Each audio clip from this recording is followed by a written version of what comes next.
En entrant chez Holitech, la première chose que l'on aperçoit, c'est le portrait de son créateur, Olivier Lejeune, un génie de l'informatique et de l'électronique.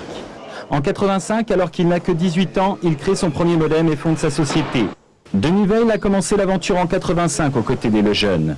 Aujourd'hui, c'est dans l'esprit qu'avait insufflé Olivier qu'il poursuit le développement de la société avec un souci permanent d'indépendance. Les trois forces d'Holitech, c'est toujours politique de marque, prix agressif, innovation technologique.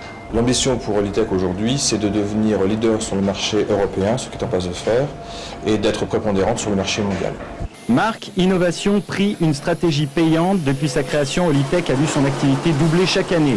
La PME emploie aujourd'hui une centaine de personnes pour un chiffre d'affaires de 300 millions de francs. Du premier modèle fabriqué dans la chambre d'Olivier, la société a donc bien changé. L'année passée, Holitech a produit plus de 570 000 modems et ce toujours en totale indépendance.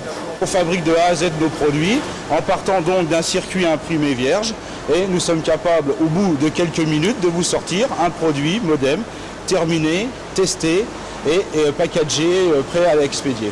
Le service de recherche intégré de l'entreprise a permis de développer quelques belles réussites. Holitech a ainsi été la première entreprise du secteur à concevoir un modem fonctionnant ordinateur éteint ou à proposer une télécommande à ses clients. Des innovations technologiques qui ont permis aux fabricants de devenir le leader sur le marché hexagonal. 39% des modems français viennent de chez Holitech. Est-ce qu'il y a un culte du souvenir d'Olivier Lejeune chez Holitech? Il y a un esprit Olivier Lejeune, c'est certain. Un culte, je ne pense pas. Il faut aussi, je dirais, savoir que l'entreprise est tournée vers l'avenir. Donc il y a une nécessité aussi d'appliquer cette théorie, mais je dirais dans un esprit plutôt opportun et positif.